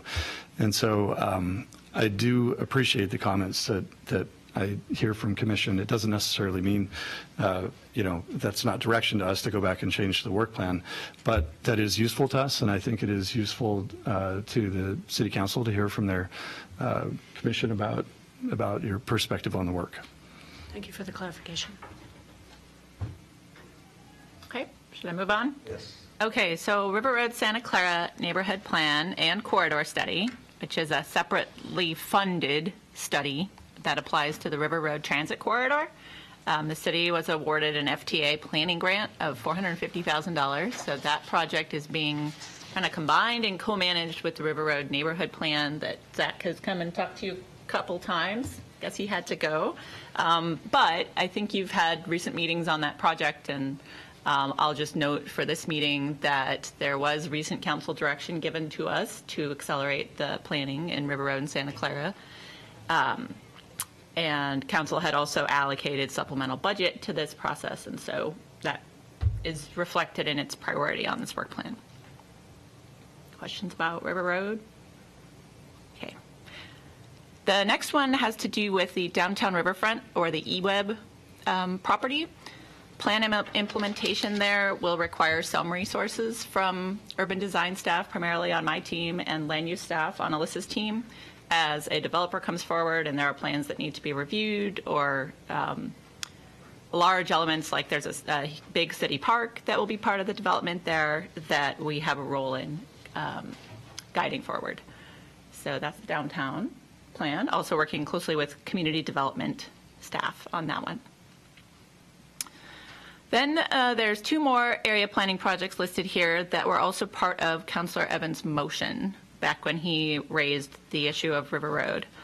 The university neighborhoods, which has been on our work plan ever since Envision Eugene was discussed in 2012, and then also planning in the Bethel neighborhood. So starting with the university, this is a commitment that was made in the 2012 Envision Eugene recommendation to do planning with the neighborhoods immediately around the University of Oregon. And that one has a different geographic area, but still a large planning effort that we'll need to resource appropriately, develop a charter for, an engagement strategy. And the proposal here is to stagger that a little bit behind the River Road work so that we have that kind of fully off the ground and going before adding another part of our community to the area planning work. Then Bethel kind of comes in the next chunk of time. The Bethel plan hasn't fully been scoped. There was some activity around an effort called Building a Better Bethel a couple of years back that included a kind of high-level look of economic development opportunities on the Highway 99 corridor. and worked with community leaders in the area, including the school district. So I don't expect that the Bethel neighborhood planning effort would result in the same product as, for example, River Road Santa Clara. It would likely be a little bit different, and we're not to the point yet where we can say exactly what the tool would be, but just that it's on our radar for next in line after university. Questions about those? Yeah, well, when I look at this, you get the understanding that you probably won't be doing any other area plans until after 2020. And that most area plans are council directed, which means that the council necessarily doesn't go by the prioritization criteria. That's for staff. Mm-hmm. Because you can have communities that have been waiting a long time. They're ready. They're volunteers. Right. You can't keep volunteers in a ready stand position for 3, 4, 5 years. Mm-hmm. It gets sort of ridiculous. Mm-hmm. So I guess what I'm hearing is if you want to do anything on area plans, you just go directly to the city council. Is that correct? Great question. So we have talked a lot with the Planning Commission about all the needs in the various neighborhoods. This commission's talked about it. Another item that we're working on is some readiness guidelines for neighborhoods or other community groups, honestly, because there are some parts of the community that don't have active neighborhood groups. For community members and groups to propose a project and have it ultimately end up on this work plan. It doesn't have to go straight to council. Through the conversations around South Willamette, this became obvious it was a need, that we developed some sort of way to tell community members what they could do on their own, how they could build their capacity, how they could work with human rights and neighborhood involvement staff to develop a project, and then eventually see some progress on that and working its way up the prioritization list. So we've made some progress on this, on the guidelines for readiness and kind of what you can do at various stages of readiness. And I just mention all of this detail because I know there's a lot of people interested in it, and also because it was a big conversation after South Willamette. So that's in process. Probably a topic that y'all want to delve into here pretty soon. Other questions on that? Okay. Just one quick question. So you mentioned that there was funding for River Road, Santa Clara. There was also funding identified for the university area neighborhoods. Is that correct? No? No, not specifically. So the commitment to do it was clearly expressed by the council. And in fact, when they gave their housing direction to us in 2015, they allocated money for growth monitoring and urban reserves to keep our capacity whole to do everything else that's on our work plan. That might be what you're remembering.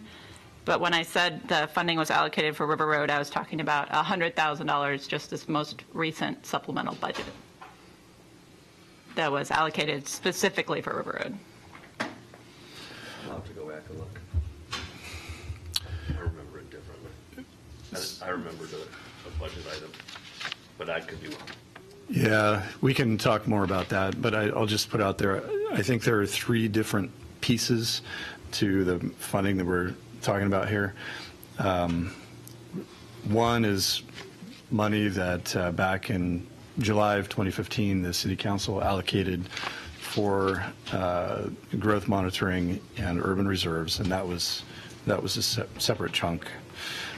And so part of what the Budget Committee has been talking about is probably pieces of that have come forward. So right now we have some of that money actually appropriated.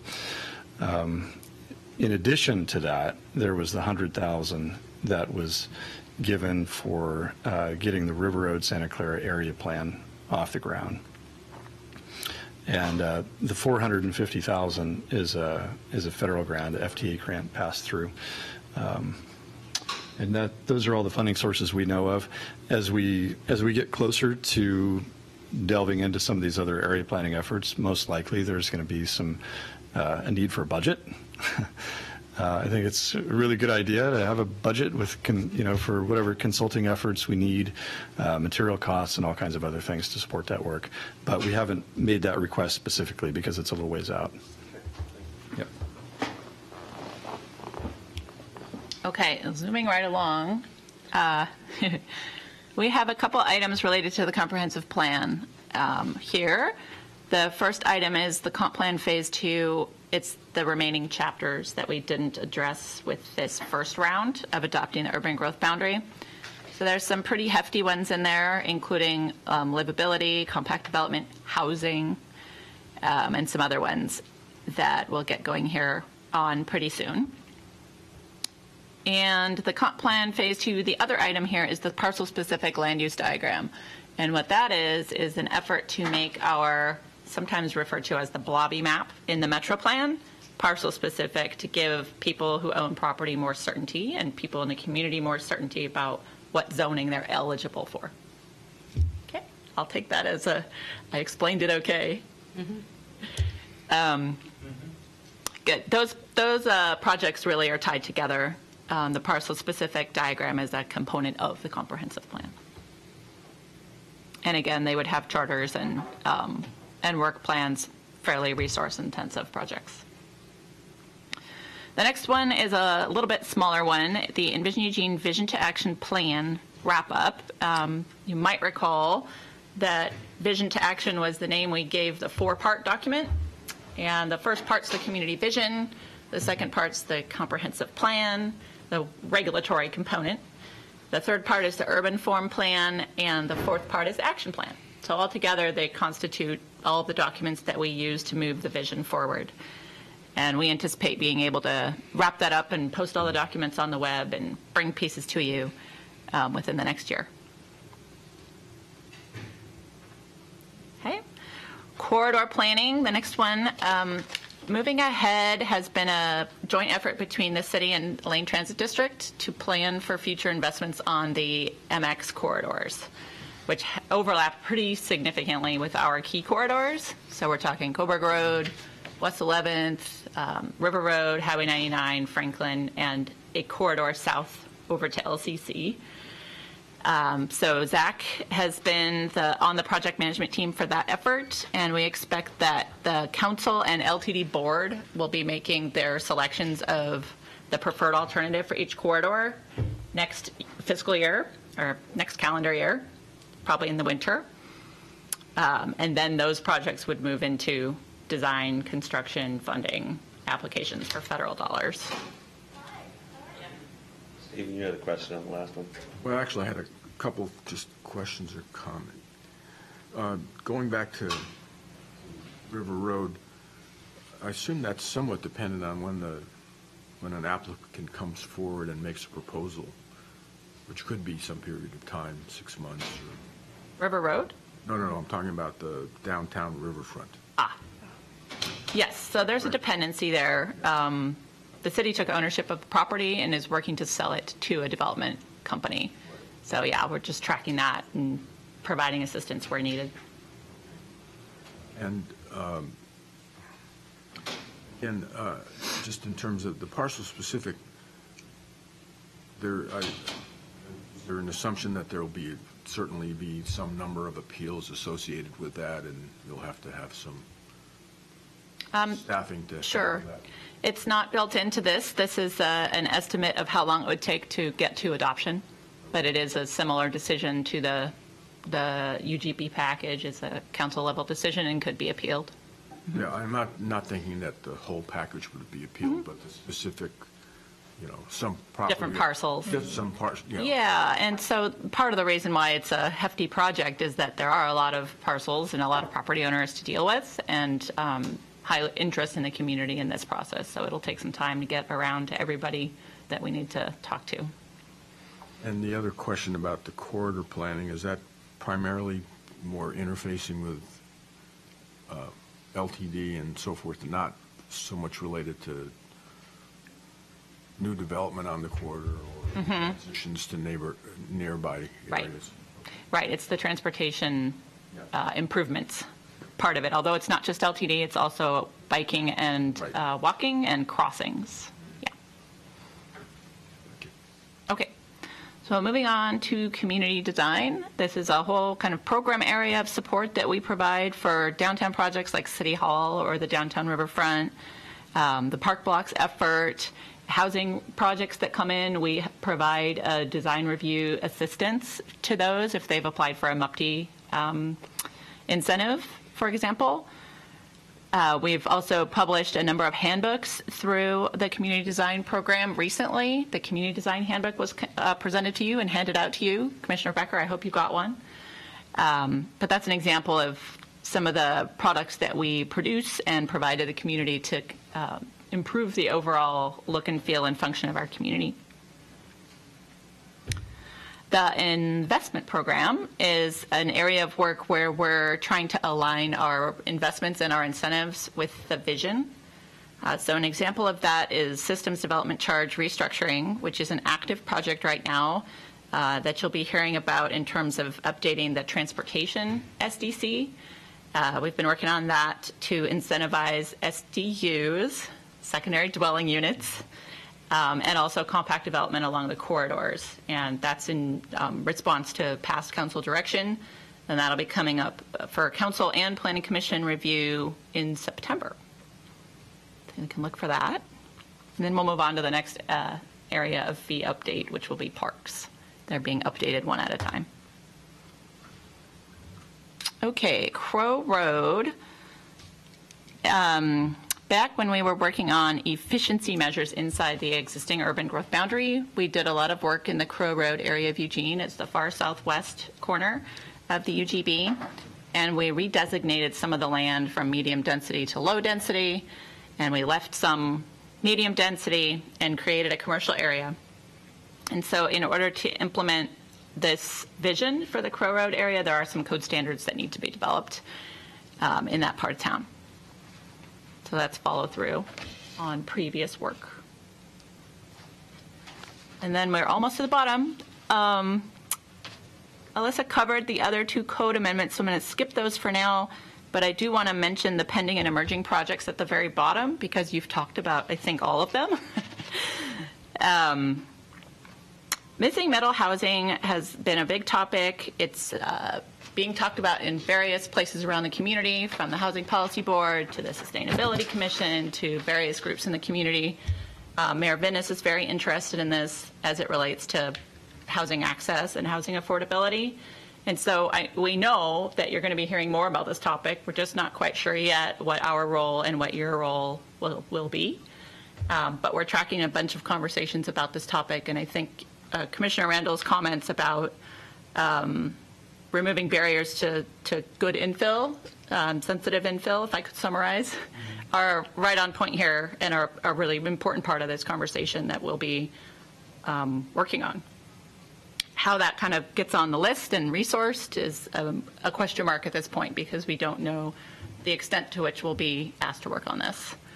So it's a little bit of an unknown. The second one here, corridor planning code update, fixing setbacks for walkable streets, has to do with the other part of planning on the corridors that you were talking about, Steve. This is transitions from the corridor back and actually getting the buildings in the right place on the corridor so we don't have them in the way of a future MX line or sidewalk, which happened to some degree in the West Eugene MX extension. So that one also has been talked about at the council level, but has not been explicitly scoped or funded. And then the downtown commercial setbacks for walkable streets, the last one, Commissioner Borofsky mentioned. There was a council work session on this, which resulted in direction to the city manager to come back to council with a proposal. So we don't yet know the details of that one, but it's on our radar as a pending and emerging project as well. That was a mouthful. Thank you. Yeah. Okay.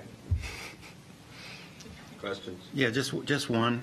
On missing middle housing and housing affordability, I've always been confused on these, and I always thought of housing affordability as a dollar sign issue to people being able to afford a house, and that most likely that meant it was small. In talking with some other people, and when they talk about missing middle housing, I always thought, well, that's what we're missing, these housings that are affordable. And they've been telling me, no, missing middle housing is just the footprint. So you can have a small footprint, but a $900,000 place. And I said, well, that ought to be made clear by someone to the people in general, and I haven't seen anything come out, whether the city or the staff here has a definition of what they view these two things to mean, because I think that would be important to put out there. Yep, it has been used in a variety of ways, and you gave me an opportunity to mention a resource that we just recently put together. It's online. I don't have a copy with me, but we did develop a handbook on missing middle housing, and I can send you the link. It's already on our website. It contains references to where this term originated, which originally missing middle was used by an architect who coined the term to talk about the missing form between single-family detached and high-rise apartments. So originally, but it also can help with affordability because smaller homes with a smaller footprint are cheaper to run on energy and are sustainable in a lot of ways. So they can be rented or owned, usually for less money compared to a bigger house. But when they're compared to other new construction compared to old construction, the new construction is always going to be more expensive. So I think you're spot on. There's a lot of conversation about this very issue. I'm sure Bill could talk about it for a long time. I was just going to jump in and say that it also makes a really good transition from single family to denser, higher development, taller developments. So there's a lot of pluses with it. There also is a recent City Club session on it that if you wanted to go back and listen to is really good with Karin Knudsen and Josh Gove. Great. We're talking about that. So. You're up. Okay. Thank you, everybody, for the good questions and discussion. I really appreciate it. I know we're at the end of our time here. We had one more piece. Attachment C is the committee's liaisons and project resources for 2017 through 2018. You notice the 2017 through 2018 assignments are blank at this point. The current assignments are all listed there. And what we would propose, I guess, just given the short time of our meeting today, is that perhaps what Commission could do, if you like, is communicate perhaps by email if you have any interest in other assignments other than what you're currently attached to. I'll frame this just a little bit, and either you two please jump in here if you have other thoughts. But this was reorganized a little bit compared to our previous set of basically subcommittees. And part of what we're trying to do here is get planning commissioners more plugged into the actual workings of the project. So, for example, if there's ongoing efforts or committees that are happening with any one of these projects, what we would hope to try to do is to plug the commissioner who's assigned to it into that so that you can be part of the discussions in the public that happen versus having a separate committee that does sort of additional work on that. And then we're also recognizing that some of our assignments are just ongoing standing committees, which some of you participate in, liaisons to other boards and commissions. And there's a tally down at the bottom, just to kind of, for FYI, it doesn't mean anything necessarily. It's just however much you individually want to be committed on these projects. Did either of you two have anything to add? Two things. One, under project resources, these are all projects that have or will have a charter, both those and then the future project resources. So those are the ones that we consider more of a heavy lift. And then this is very obvious, but I'll state it anyway, we absolutely need to replace former Commissioner Mills. So even if the rest of you don't want to move anywhere, we will definitely need, and Commissioner Becker, obviously, assuming he's interested, will want to fill in some of these as well. So I will, if we do have email communication, excuse me for jumping in, but it may seem obvious to the commission what all these entail, but it's not to me, so a very short explanation, or I can ask, and certainly would like to help with filling the shoes of Commissioner Mills if that's needed.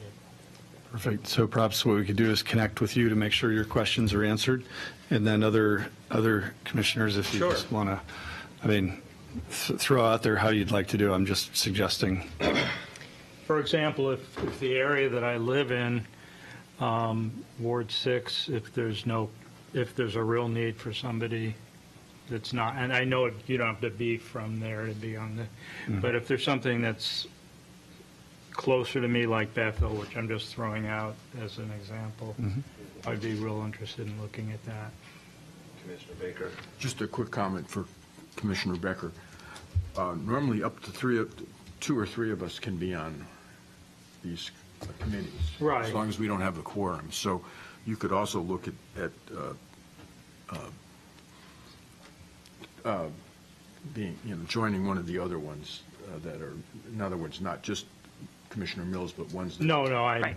realize that. Thank you very much. It would be my suggestion, since we are out of time, that maybe we put this on another agenda. Sure. I'd say 15 minutes discussion on a further agenda would probably be the appropriate forum for that. Look at it. If you have questions, if you have interests, you can email those in, and then we can work on that, and we can also discuss. Can I ask one more question? Yes. Kristen was talking about a document she was involved in with the urban boundaries, and I don't think I have it. I was wondering if it's important that I have it, and if so, can I get it online? I think you were talking about the binder, the whole urban growth boundary adoption package of materials, which we now have some extra ones we could probably share with you. Yeah, each Thank you commissioner so had one much. of those. Thanks, Terry. All right. It's very thick. So you want folks to email in, that's Yeah, what well, we're I'm used suggesting, to email that. in their Yeah, I'll interest? send out a little reminder, maybe, and y'all can email stuff in, and we'll maybe make a proposal, but we will put it on a future agenda item so we can talk about it. Yeah, and I think if you're sending something out, maybe, I mean, some of these ones, especially under project resources, some of them haven't even started yet, Right. So there's, I'm on committees that haven't even been scoped yet because it's Right. out there. And For the rest of you, if there's one you actually decide you're not interested in, feel free to roll off. and I still have not met on the UO community liaison one in I can 4 give you an years. update on that one. Thank you. All right, any other It may not. thing before we close? All right, we're adjourned.